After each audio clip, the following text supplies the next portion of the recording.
Hello, dear friends, and welcome to the Creative Society. Today, we are having an interesting conversation with our guests that we'll have an honor to introduce in a moment, and we'll continue our discussion about the International Online Forum, which took place on the 12th of November and called Global Crisis, Our Survival is in Unity. And before we move on, I'm happy to introduce my co-host, Oля Kotik. Oля, warm welcome. Thank you so much, Konstantin. It's a real pleasure and honor to be co-host with you today because we really have amazing guests. So first guest is from Cameroon. It's Nikolai Amani, the architect. And our second guest is Mr. David Seymour Banning from Great Britain, stockist, IT consultant, and investor. Welcome to today's discussion. Well, welcome to everyone. Share with us your impression about the forum, Global Crisis, Our Survival is in Unity. What touched you most? Maybe share with us your understanding. What information impressed you most that you've seen? When I watched the forum, the most interesting thing for me was this unification of people for the good of humanity. This is the first thing that touched me, that there are indeed such people who believe that everyone can be and live in peace. To me, that's very positively. So I immediately began to look further into what it was about all. Thank you for your impression. David, we'd like to address the same question to you. Share with us your impression about the forum. What information touched you most? What kind of attracted your attention? I looked at the forum, and what I was touched at immediately was the sheer, should we say, horror of what was being shown at me, the sheer, if you like, devastation from that perspective. So I just saw all that, and I just thought, this is all wrong. I just think that, reiterating, why are we not, as a nation, as Earth beings, living in peace? Why not? Thank you so much, David. Thank you. And next question I would like to address to Nikolai. I know that while watching the forum, the most thing which touched you was 8 pillars of the creative society. And I know that you have something to share with us about 8 pillars. And what do you feel about them when you heard them first time, and why it is so important for people? Indeed, I was very touched by these 8 pillars when I learned that there are such pillars. I have read them through, and I understood very well that they are actually very real things. I've always thought that people could live in peace, that they could live, and it was possible to keep all people safe. And it's really possible. Thank you, Nikolai. And David, I know that you also watched the forum and that there were parts which touched you the most also. Maybe you have something to share with us about it. Well, it would be beautiful to think that we could solve the problem, because it is a problem, of world peace. It's been tackled before. Obviously, we've had the First World War, the Second World War, and we're now in it's being called the Third World War. And the way of this being solved has been the United Nations, but that then broke in 2017. But is it really the case that you have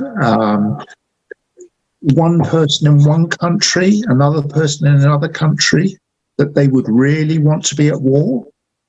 Does their position, where they sit on the world, make any difference? there's multiple examples of people in different countries. Why would one want to war on one? Personal example I can relate to was, you would remember Great Britain and the Falklands War in around about 1978. Now, at that time, my parents had some people from the Falklands in their house next door. So what would they do? Would they now break off relations with them? No, my father was a peaceman. He was Seymour, by the way, Seymour Banning, hence my middle name. So you don't have wars, you have peace. And I mean, this is really, in a nutshell, we want peace. Who would not want peace?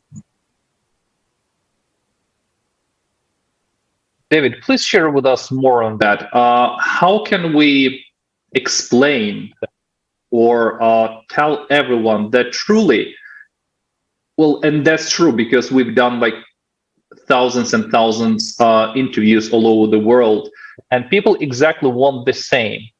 So they want peace, they want freedom, they want security, they want pretty much the same that everybody wants. So they want to live in a safe and comfortable society.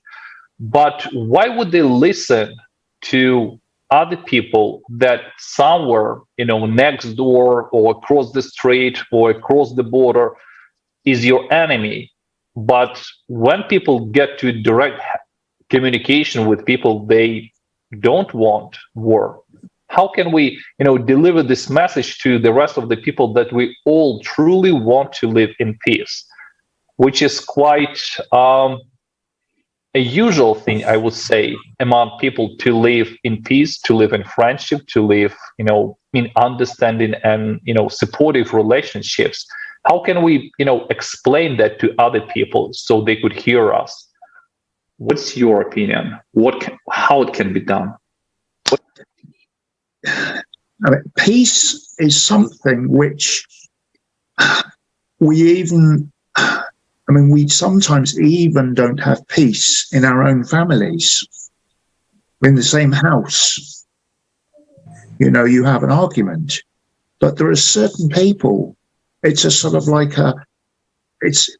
peace is probably a little bit of psychology, and it's got to be tackled in such a delicate way. And what we want is you want the sort of like the world to be whole, but it's not whole. It's in fragments. But how can you join the world back together again? All of its parts back together again, which is kind of what we're trying to do. So is it going to be possible the way that we're doing it now? I'm putting forward ideas, but I'm not sure if I've really got a solution. It's like, well, what would you like? I would like world peace. We would like world peace. But how could we work towards that world peace? And that is where it's a question of if we all agree on world peace, then we can then go forward on how that is achieved. So we need more, I would say, communication, open communication between people, right? Information delivered to people so they could understand what's really happening. Nikolai, can I just go more and ask you another question? From your point of view, all the other conflicts, all the other problems and challenges that we have in the world, like famine, economic crisis, social crisis, from your point of view, is it that is happening naturally from time to time, or there is someone who stands behind it and aren't these all crises artificially created? Share with us your observation and your opinion, please. Yes, I wanted to say that right now, really, all the people in the world don't understand what's going on. And everything that is going on, in fact, I believe that there are people who stand behind it and just plain cheat that something is lacking, some resources are lacking, when in fact it's not the case. Because we all know, we are all working people, we all know how it's all done, and we all understand that money doesn't build any houses. We all understand that money doesn't cure people. No. Money is just a piece of paper with bills written on it. It's actually people doing it all. People with their labor force. They do everything. They work, they build things, they build lives. And how can there not be enough money? I actually don't understand, because it's enough to get all the people together. Suppose you take people from one country or village, for example, and say, come on, there, will you build in your own village? Let's get the materials together, whatever you need. You just need people to come together. People can just get together and start building their community. In fact, everyone can do it, and no money is needed for it.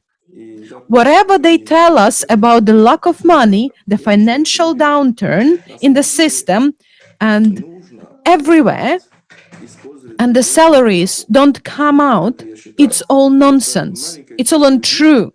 I personally don't believe it. We really need to stop using people as slaves.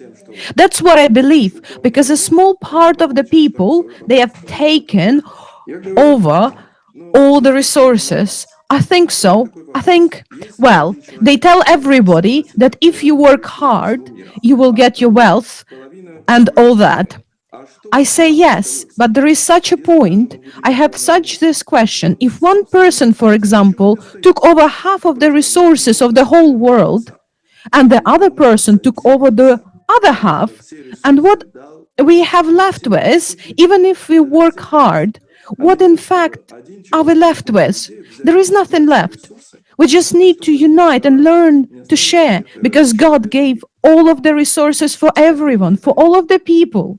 That's all for us. And you can't have one person, a group of people, taking all of the resources and leaving nothing to others. That's not right. So I think that people need to come together and realize that you can really do something, and you can build something. You can build a creative society. By money, they're treated by people. That buildings are not being built by money, they're built by people. Everything in this world is being done by people, actually. So how did it happen that we became those people, those community who value money more than humans? How can it be? If without humans, like we can live without money, but we can't live without humans. Something happened apparently with our mentality, with our perceiving this world. David, may I address this question to you? How do you think this happened, that values in our society transformed so much that money and power started prevailing over human life?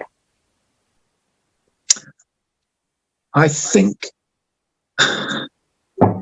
money has always been that right back, if you go right back to like Roman times, historically, you've got like the coin there, haven't you? And that was metal. And then you go even back to they were then starting to make metal of gold and silver and bronze, and then what people would do is they would then start to realize that you could put some imperfection in it and make a little bit more money and be crooked.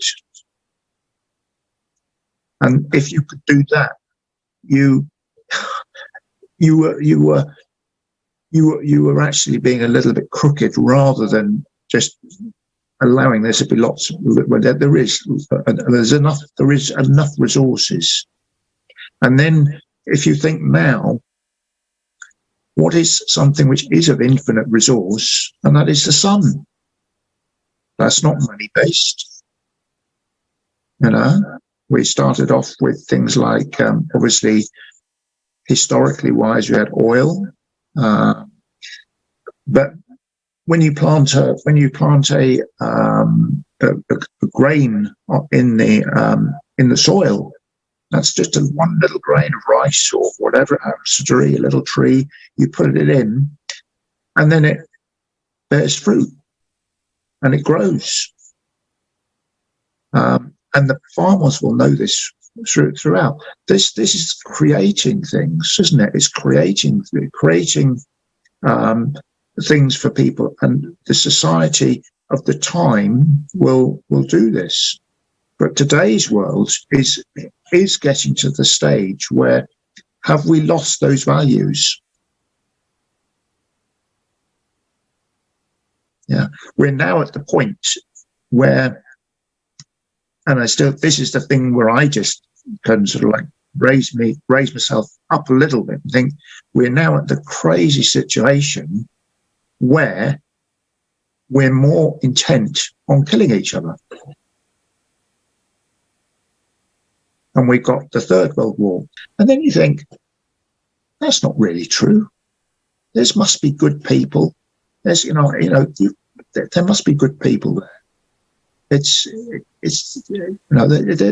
good people. And this is where it's just, I don't know, society has made them, and maybe parents, maybe what people have been seeing. There's a lot of things. With where we are now, we've not only got the problem of things going wrong with sort of like famines and that sort of thing, but also the amount of sort of like natural disasters that are happening just recently is quite sort of like, we're not talking factors of just 5 times more or 10 times more. It's almost like 1,000 times more terrible things happening. And I mean, it grieves you to see what is happening, landslides and floods and people, because of the divisions, they're not being looked after. And it's like, then you have all these millions of people which need to be moved from one country to another country, and it's just not well. I don't know. It's just not right. This doesn't seem right. I mean, is it for sort of like right that there should be some, like person or authority in overall control to find a solution? I don't know what the answer is. Is that the solution? Thank you very much for your answer. I'd like to continue a little bit more about the values. From your point of view, what are the true universal values that we all people share? And shouldn't we speak more the values that truly unite us, instead of dividing us into groups, nationalities, affiliations? From your point of view, what are the true values that we are all sharing and we probably forgot about them? Well, I think that the very first universal value is life, human life. I think everyone's dream is to see the world go for the better, for all people to live in peace, in prosperity, in love. Everyone wants the best for their children. I think we have that in common. No one will tell me otherwise. Yeah, indeed, I think it is. Because right now, if I can expand on that, we have quite a bit right now in our society. I would call it disinformation, because people are not being told the truth that they show on TV. It may be 10-15% true, but in reality, it's not. It's not the same way.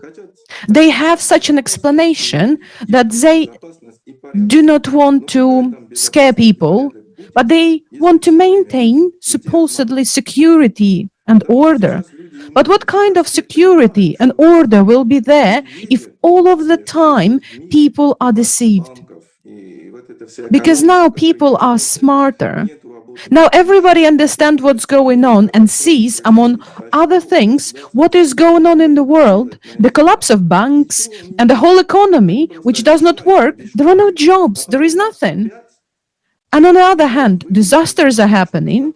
And what can states really do about these things? They don't do anything. They just promise and promise and promise, and then they go back to election campaigns to be the president or minister at all.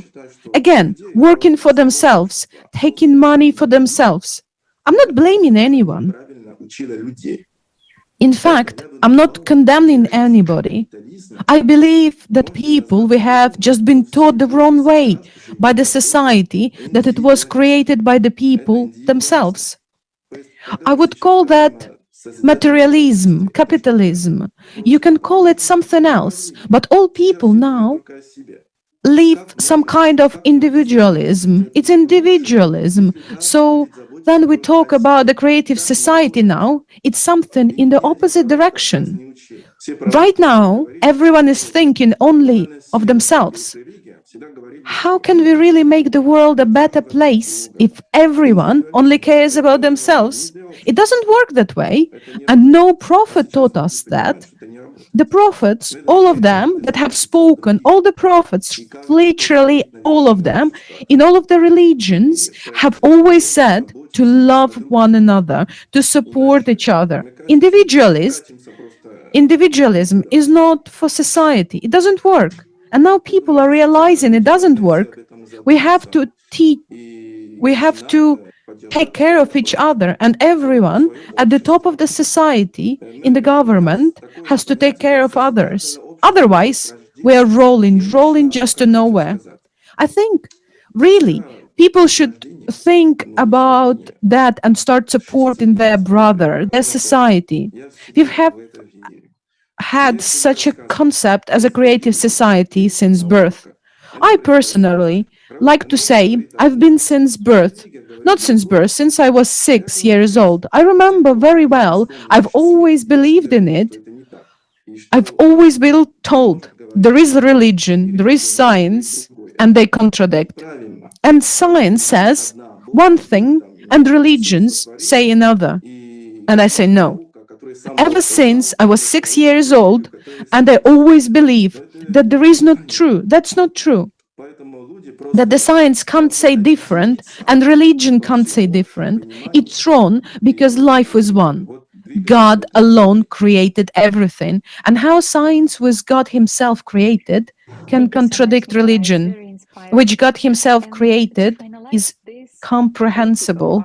So people just have to come together in common understanding and move on to the direction. So, which common values we all share as human beings, regardless of nationality, religion, social status, marital status, age, gender, and so on and so on. Which common values we have?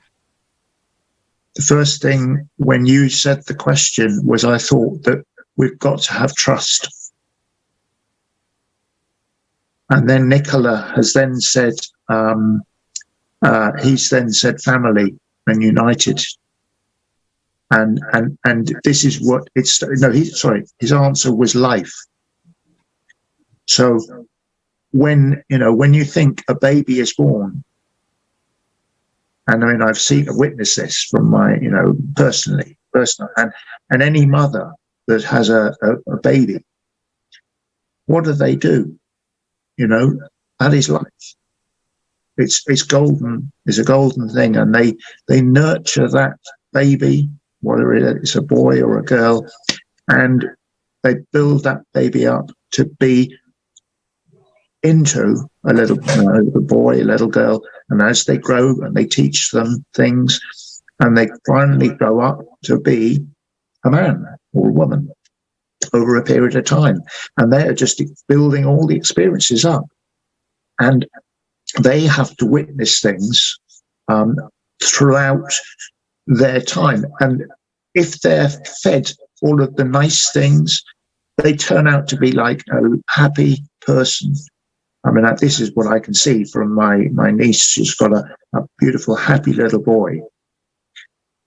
Things go wrong. Yes, he falls over, he bumps his head, he falls over, he does this, but that's fine. That's what we do. But then by the same token, I'm sure other parts of the world, you're born and you're not in the same. You have not got the same maybe richness of resources to provide the young baby or young daughter, boy or girl, and that is a sort of like that's a tragedy for that. But a mother will always try to provide the best for a baby. So it's going to be trust and life, and the other thing is love. Those three together, we need to form a world which is then united. Thank you so much, David. It's really a pleasure to hear that all around the world, people really feel and understand that we are more united than divided, that we have same values, each of us, and we can really unite around them. We have same goal: life, love, survival, and just being one peaceful society. I'm very glad to hear that you truly understood the essence of the creative society.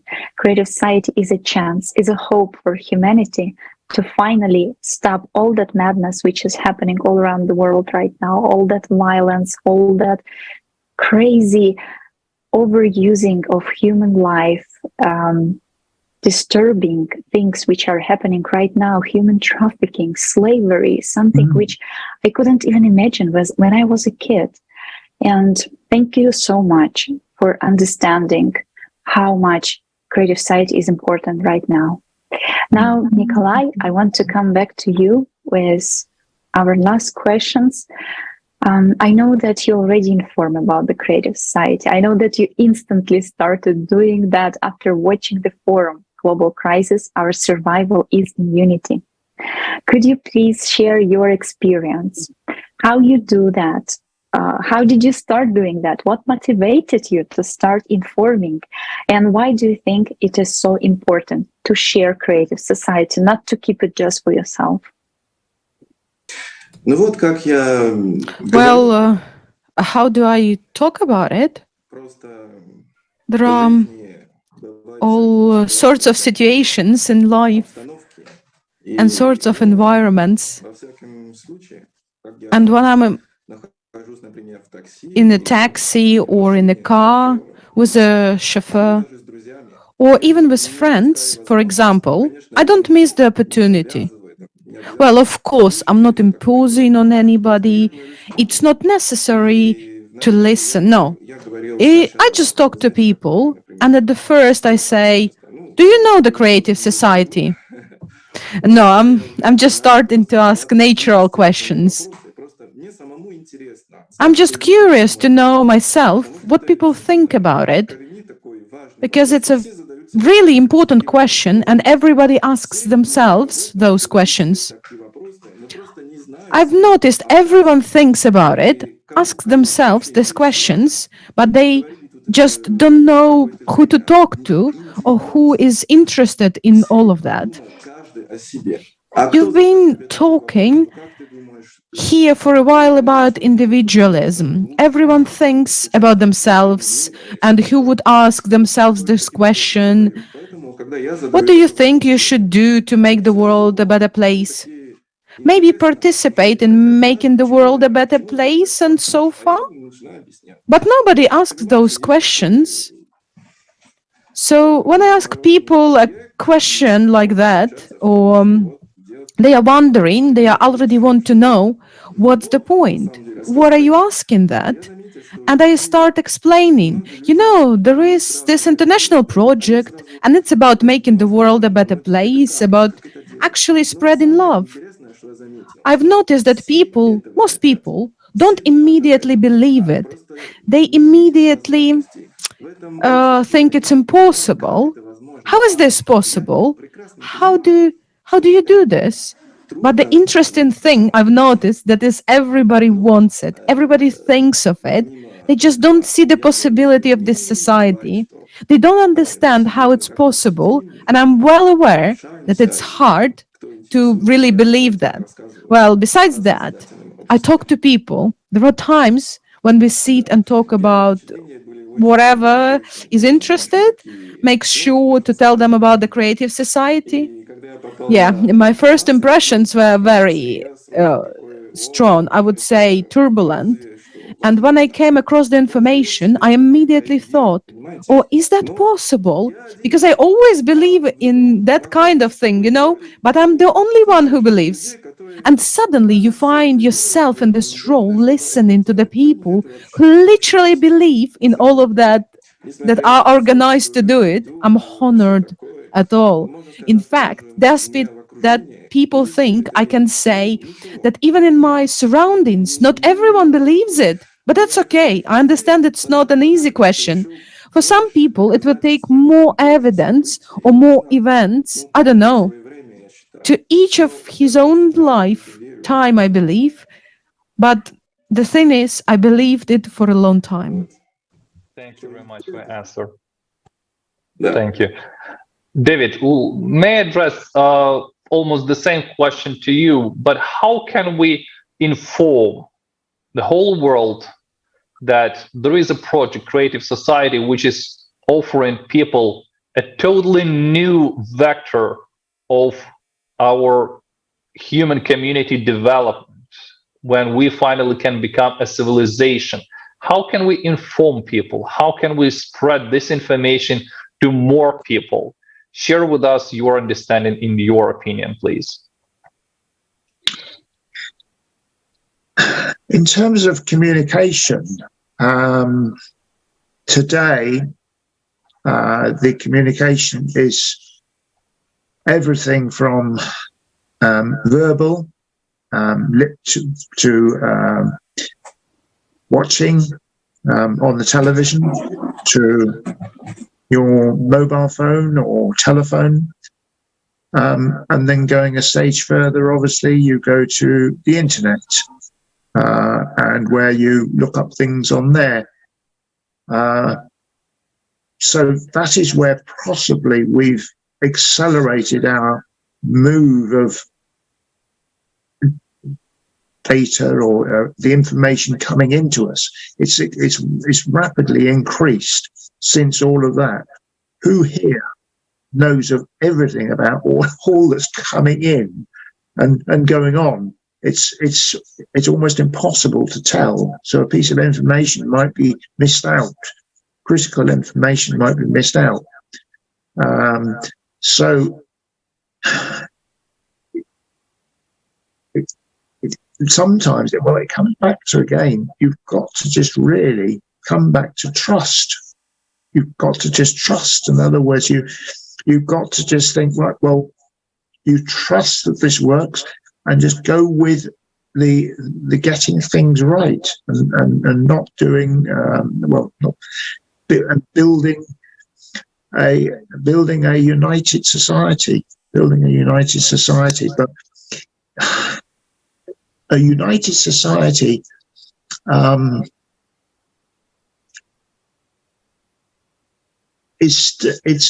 each person is going to have different skill sets within that sort of like society.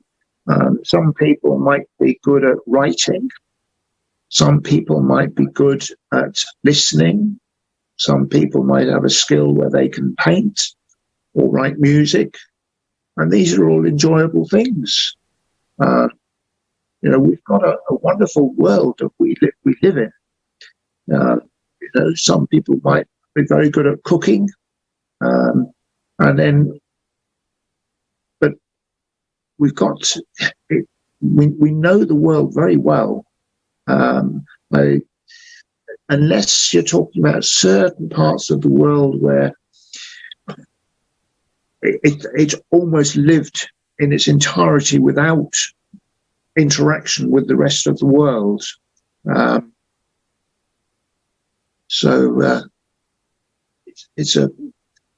We've still got to try and build ourselves together, and to stop, I just say, stop the fighting. Yeah, I just think that all of the amount of money, the resources that goes into this fighting is like, well, if it's good for there, why isn't it got good for building good things? It just needs to be redirected. It's an accounting. It's almost like an accounting exercise, isn't it? If you have your accounting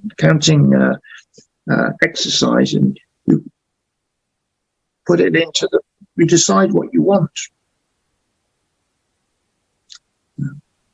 I'll leave it at that. Thank you. Thank you very much, David.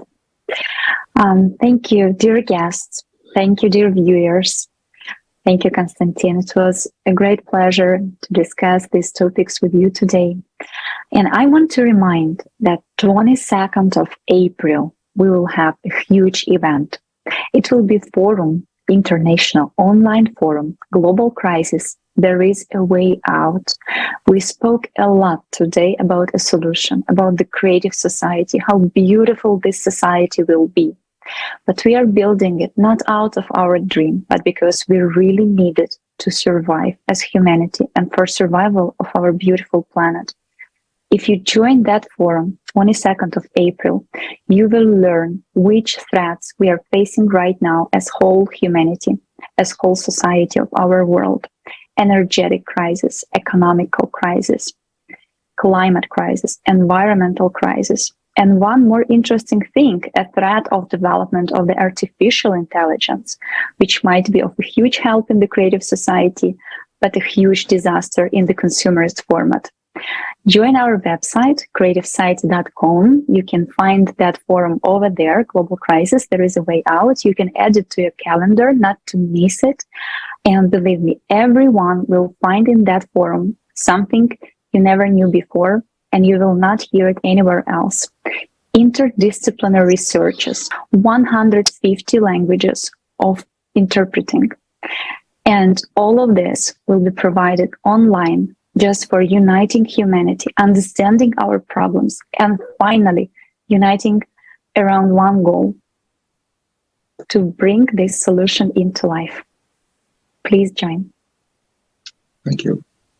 Thank you very much. And I would like to add, if your friends are willing to add already to this forum to make this live event, human event, happen on the 22nd of April, we're kindly inviting you to join the Creative Society project. If you are sharing the values like peace, love, friendship between people, if you understand that our true progress is in unity, please join and make it happen together, because the Creative Society project is 100% a volunteering project, which is done by people for people.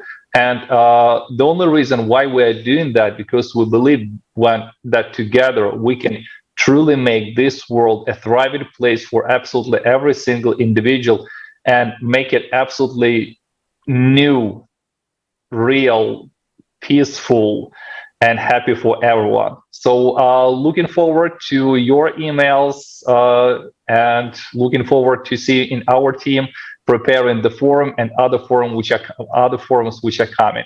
Thank you very much for watching us today, and hope to see and communicate with you too.